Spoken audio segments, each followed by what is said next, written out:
नमस्ते everyone, welcome back to mathematics. I am Stuti और आज हम पढ़ रहे हैं class 11th chapter 2 relation function का exercise 2.1 and it's a beautiful exercise. और लेट्स स्टार्ट इट।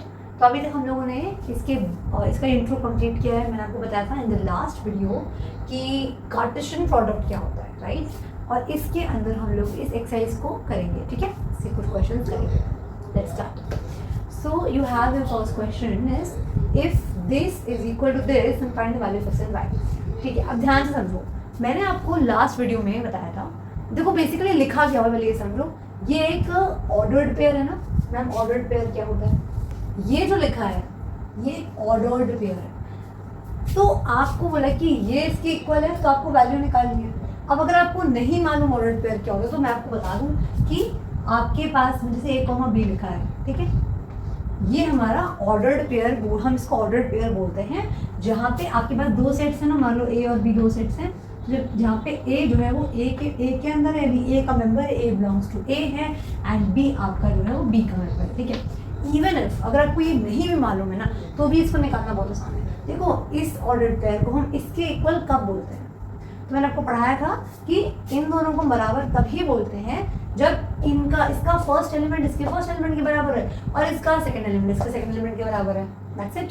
तो बस आप लिखोगे since, let's solve it, since they both are equal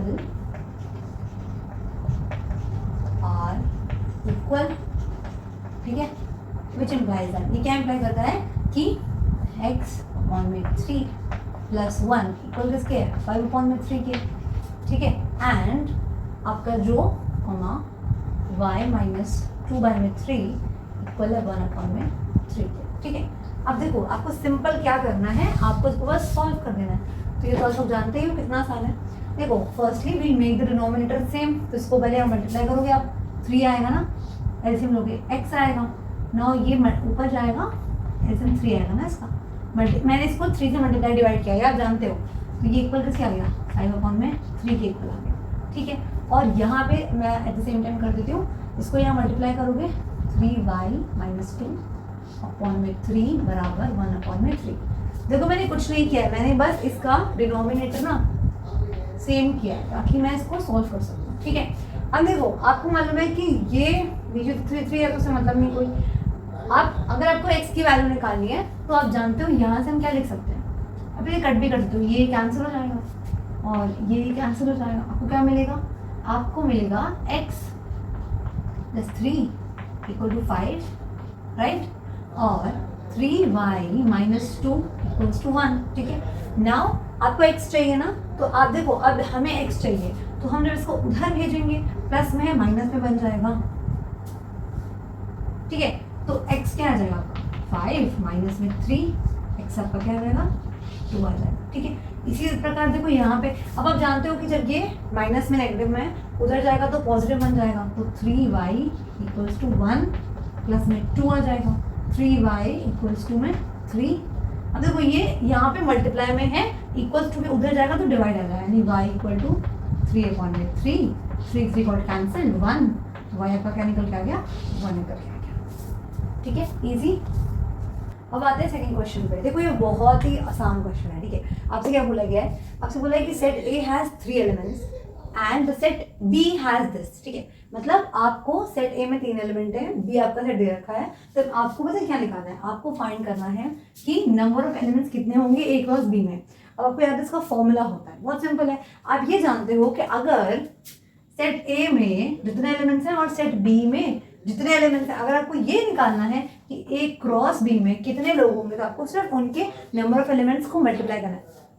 तो अगर आपको ये निकालना है, बहुत सिंपल है, आप फॉर्मूला नोट कर सकते हो कि number of elements in A into number of elements in B इसके इक्वल होता है number of elements in A cross B, ठीक है। अब देखो आपको नंबर ऑफ एलिमेंट्स नहीं मालूम है कितने हैं? 3 है मैम, ओके।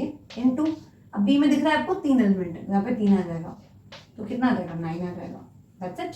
तो यहाँ पे आपको क्या मिल गया कि number of elements in A cross B कितना हो जाएगा? 9 हो जाएगा, ठीक है। क्वेश्चन देखते हैं। देखो क्या दिया हुआ है, इफ G आपके पास दे रखा है, H दे रखा है, तो आपको निकालना है G क्रॉस H और H क्रॉस G। बहुत आसान है मैम, देखो कैसे निकालते हैं। आपको ये मालूम है कि G क्रॉस H और H क्रॉस G बराबर तो नहीं होते, अलग अलग होते हैं। ये मत करना ओवर स्मार्ट बनने के लिए कि भाई ये निकाल के इसको बराबर चिपका दिया, नहीं, अलग अलग होता है। बता चुकी हूँ आपको क्यों अलग होता है, क्योंकि देखो आप ये जानते हो कि A क्रॉस B और B comma A, sorry A comma B और B कॉमा A को ये सेम नहीं, अलग अलग होते हैं, ठीक है। तो जब आप इन दोनों को निकालोगे ना, तो अगर A इसमें एक आएगा तो दूसरे वाले में B कॉमा A आएगा। तो जब ये दोनों ही अलग अलग हैं तो फिर ये दोनों भी अलग अलग होते हैं, ठीक है। ठीक है सर, अब आपको उसका सॉल्यूशन करना है। इसमें आपको क्या निकालना है, आपको निकालना है G क्रॉस H। तो G क्रॉस H क्या होता है, पहली बात तो सेट बनेगा, राइट। G क्रॉस H में हम क्या करते हैं मैम, देखो आपको मालूम है कि आपको G के हर एलिमेंट को H के हर एलिमेंट के साथ में पेयर करना है, ठीक है। तो आप पहले G क्रॉस H लिख के यहाँ पे क्या लगाओगे, ब्रैकेट। वाई, क्योंकि इट्स अ सेट ना, तो सेट को हम कर्ली ब्रैकेट में लिखते हैं। अब आप देखो 7 को पहले मैं सबके साथ में डालती हूँ, तो 7, 5, 7, 4, 7, 2, ठीक है, हो गया।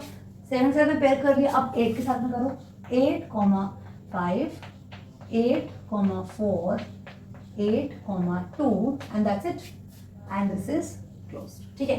अब एक चीज का ख्याल रखना, क्या, कोई भी एलिमेंट आपको मिस नहीं करना है। ये नहीं कि आपने कोई एलिमेंट छोड़ दिया, नहीं। और अगर आपको कार्टेशियन प्रोडक्ट करना है तो आपको हर एलिमेंट को कंसिडर करना पड़ेगा। दूसरी चीज कि आपको चेक करना है कि मैम सर है तो नहीं क्या, तो आप जानते हो कि भाई इसके अंदर कितने एलिमेंट्स आएंगे।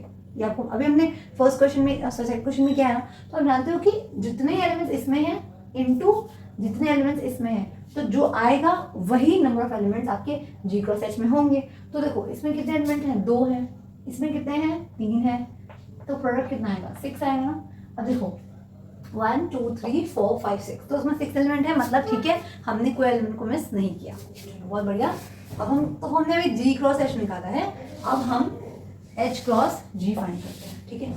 तो बहुत सिंपल है, देखो जो काम हमने यहाँ पे किया, बस देखो फर्क क्या है, फर्क ये है कि जब हम H क्रॉस G निकाल लेते हैं, G क्रॉस H, तो हमने पहला एलिमेंट G का लिया था, दूसरा एलिमेंट H का लिया था।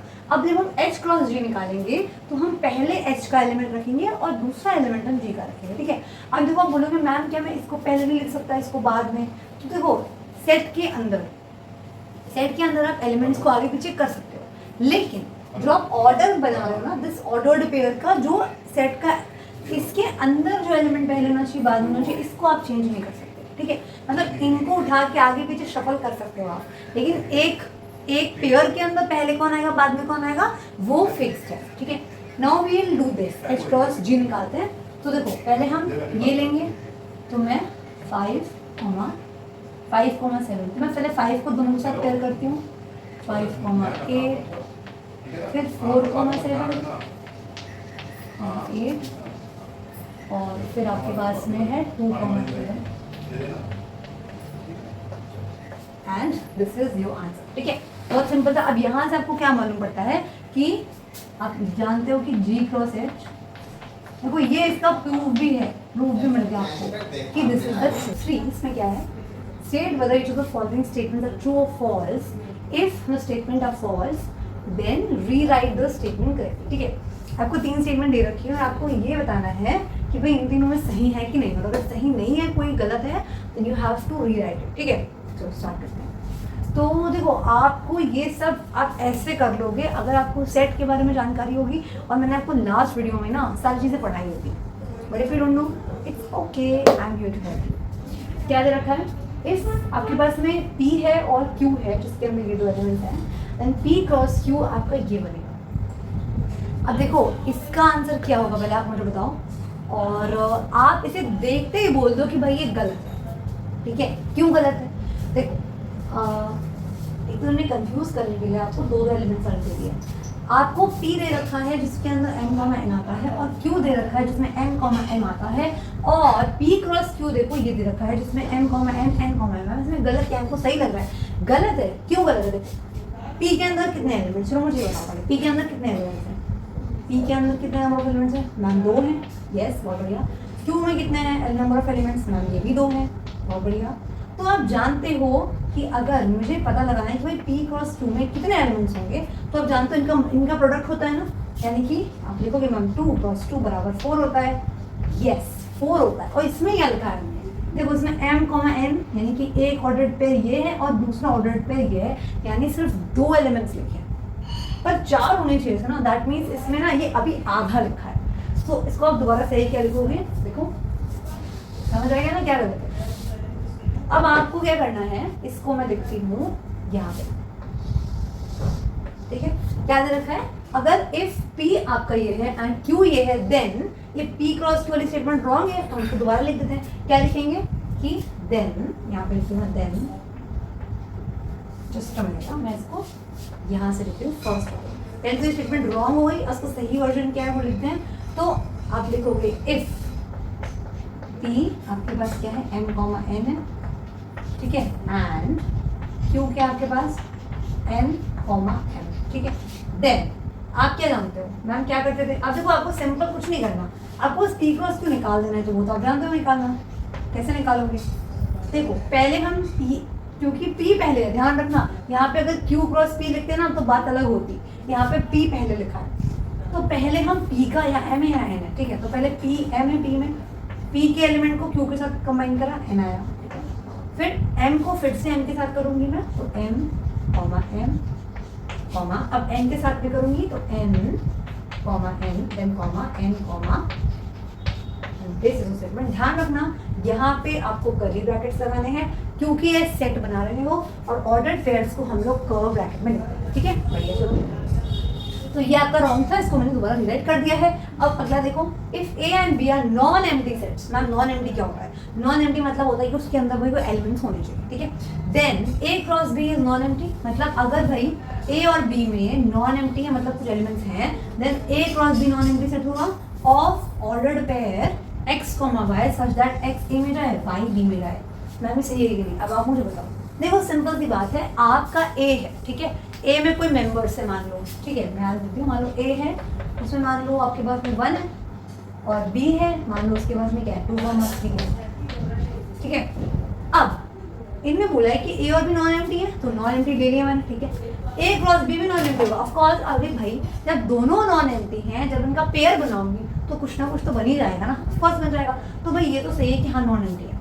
अब आगे क्या है, of ordered pair x, y such that x a का हो और y b का हो। देखो घबराना नहीं है, देखिए कि मैंने ये क्या लिख दिया है, ये सच दैट लिखा है, ठीक है, मैंने शॉर्ट फॉर्म में लिखा है और ये x, y ब्रैकेट में है। इसको देख के घबराना नहीं है क्योंकि मुझे मालूम है इसको देख के बच्चे डर जाते हैं, डरना नहीं है, ठीक है। कुछ नहीं, सिंपल ये लिखा है कि जो ऑर्डर्ड पेयर बनाओगे, जैसे आपने यहाँ पे बनाया ना ऑर्डर्ड पेयर, इस पेयर में पहला आदमी मतलब पहला एलिमेंट जो है वो a में से आएगा और दूसरा जो है यानी कि y वो b में से आएगा। आप ध्यान रखो, हमारा रूल क्या बोलता है कि जो सेट पहले है पहले उसका एलिमेंट, बाद में दूसरे वाले का। और यहाँ पर क्या है, x पहले है, x पहले है, y बाद में है, तो बिल्कुल सही बात है ना, सही है ना। तो सिंपल सी बात है, ये स्टेटमेंट हमारा क्या है, सही है, मतलब इसको तो हमें रीराइट करने की कोई जरूरत है ही नहीं। अगला देखो, इफ a आपके पास दे रखा है, b दे रखा है, then a cross b intersection phi, क्या होता होगी मैम ये सब क्या है, ये इंटरसेक्शन क्या होता है, फाई क्या होता है। वैसे तो I have told you and I have made a lecture for this beautifully. देखो अगर आपको इंटरसेक्शन में कोई भी दिक्कत है तो I have made a beautiful video, okay, so make sure you watch it. नहीं तो मैं आपको समझाऊंगी तो है कि इसमें क्या है। देखो यहाँ पर समझो थोड़ी बात को, मैं आपको इसको मैं इसको इरेज कर दूँ यहाँ पे ताकि I will get some space so that I can tell you what I am telling you. आपको क्या दे रखा है, आपको दे रखा है a क्रॉस b इंटरसेक्शन 5, ठीक है। अब इसको पहले जरा समझो कि लिखा क्या है, a ये है b ये है, तो हम वैल्यू डाल कर चेक कर लेंगे। पहली चीज तो समझो कि b इंटरसेक्शन 5 है, आपको मालूम है आपको इसकी कोई जरूरत ही नहीं दे रखी। पता है ये इसकी क्या वैल्यू है, इसकी मतलब से कितना है कि भाई a में भी कुछ एलिमेंट्स हैं और b में भी कुछ एलिमेंट्स हैं, मतलब a और b नॉन एम्प्टी तो नहीं है, ठीक है। अब समझो कि पहले ये तुम पढ़ते आए और जानते हो ना कि पहले ब्रैकेट को सॉल्व करते हैं, बिल्कुल हम जानते हैं इसमें क्या पूछने वाली बात है। अब देखो यहाँ लिखा है b और इंटरसेक्शन 5 लिखा है, ठीक है। आपसे ये पूछूंगी कि मान लो ये एक सर्कल बनाया मैंने और ये एक सर्कल बनाया, ठीक है, मतलब सेट है मान लो। इनमें कॉमन क्या है, मतलब सिंपल मैं आपसे इतना पूछ रही हूँ कि भाई इनमें कॉमन पार्ट कौन सा आएगा, तो आप बोलोगे मैम ये वाला कॉमन पार्ट आएगा, ठीक है, सही है ना। बस यही इंटरसेक्शन का मतलब होता है। अब देखो बी कोई सेट है जो आपको ये दे रखा है, फाई मतलब होता है खाली, ठीक है। तो मुझे एक बात बताओ कि आपके पास में बी है, बी में क्या आता है आपके पास, मैम बी में आता है 3,4, ठीक है। इसका इंटरसेक्शन ले लो फाई के साथ में, फाई क्या होता है, फाई मतलब होता है खाली। अब मुझे बताओ इसमें एलिमेंट्स दे रखे हैं और इसमें कोई एलिमेंट नहीं दे रखा, मतलब कि ये खाली है, इसमें स्पेस है। तो अगर मैं आपसे बोलूँ इनमें कॉमन क्या आएगा, तो आप बोलोगे मैम इसमें कुछ भी कॉमन नहीं आएगा, क्योंकि इसमें तो कुछ है ही नहीं, तो कॉमन हम क्या लेंगे, कॉमन कुछ होगा तब तो पता चलेगा ना कॉमन है कि नहीं। इसमें कुछ भी हमारा कॉमन आ ही नहीं रहा, क्योंकि इसमें कोई एलिमेंट ही नहीं है, तो कॉमन क्या आएगा, इसको मैं आपको समझा चुकी हूँ कई बार, ठीक है। तो अब इनमें कुछ कॉमन आ ही नहीं रहा, तो आप बोलोगे कि इनका जो इंटरसेक्शन है वो हो जाएगा 5, मतलब कि हो जाएगा एम्प्टी। देखो इसमें मत कंफ्यूज होना, चाहे आप ऐसे लिखो एम्प्टी सेट बना दो या 5 लिखो, वो एक ही बात है। अब हम हर जगह तो ये नहीं बना सकते, इसीलिए हम 5 सिंबल का इस्तेमाल करते हैं, क्लियर। तो अभी आपको क्या मालूम पड़ गया है कि भाई बी इंटरसेक्शन 5 करने पे 5 आएगा, क्यों आएगा, क्योंकि भाई इसमें कोई एलिमेंट नहीं है, तो मैं क्या कॉमन करूँ, right. Okay, very good. So I hope you get it, अब देखो क्या मालूम पड़ा हमें कि बी इंटरसेक्शन 5 की वैल्यू क्या होती है, मैम 5 होती है, ठीक है। यहाँ पे ए है क्रॉस 5, गुड। अब मैंने आपको समझाया लास्ट वीडियो के अंदर कि अगर आपका एक सेट नॉन एम्प्टी है, यानी ए में कुछ मेंबर्स है ना नॉन एम्प्टी है, मालूम है आपको, ये आपका ए है, और दूसरा सेट एम्प्टी है, तो इनका जो कार्टेशियन प्रोडक्ट बनता है ना वो भी एम्प्टी बनता है, 5 बनता है, यानी कि खाली बनेगा। मैम क्यों बनेगा, क्योंकि देखो आपको ऑर्डर्ड पेयर बनाने के लिए ना दोनों लोगों में एलिमेंट्स होना जरूरी है। जैसे आपको मान लो ऑर्डर्ड पेयर बनाना है, ठीक है, ए कॉमा बी, तो आपको ए बी दोनों की ज़रूरत है। अब अगर आपके दूसरे वाले में कोई एलिमेंट नहीं है तो पेयर बनेगा नहीं, बनेगा ना। तो इसीलिए अगर आपका एक सेट आपके पास एलिमेंट होते हैं नॉन एम्प्टी, दूसरा अगर एम्प्टी है, तो बिना सोच समझे समझ जाओ कि उनका प्रोडक्ट आपको क्या मिलेगा, 5 मिलेगा। एंड दैट इज वाई इसका जो आंसर आएगा वो आएगा 5। और आपने मालूम पड़ गया कि भाई इसका आंसर हमारा 5 निकल के आएगा, क्लियर। यानी ए क्रॉस बी इंटरसेक्शन 5 की वैल्यू 5 होती है, और ये तो दिया है, दैट मीन्स आपका ये बिल्कुल ट्रू स्टेटमेंट। समझ आ गया। देखो ये ना आपको समझना जरूरी है, क्योंकि आप समझोगे तो आपको बहुत मजा आएगा। So I hope that this video is helpful to you. आपको अगर इसमें कोई भी दिक्कत है तो आप मुझे कमेंट्स में आराम से पूछ सकते हो, I definitely gonna help you out. And if you enjoyed learning with me, do subscribe mathematics. Thank you for watching, I will meet you in the next question. तब तक के लिए take care and keep learning.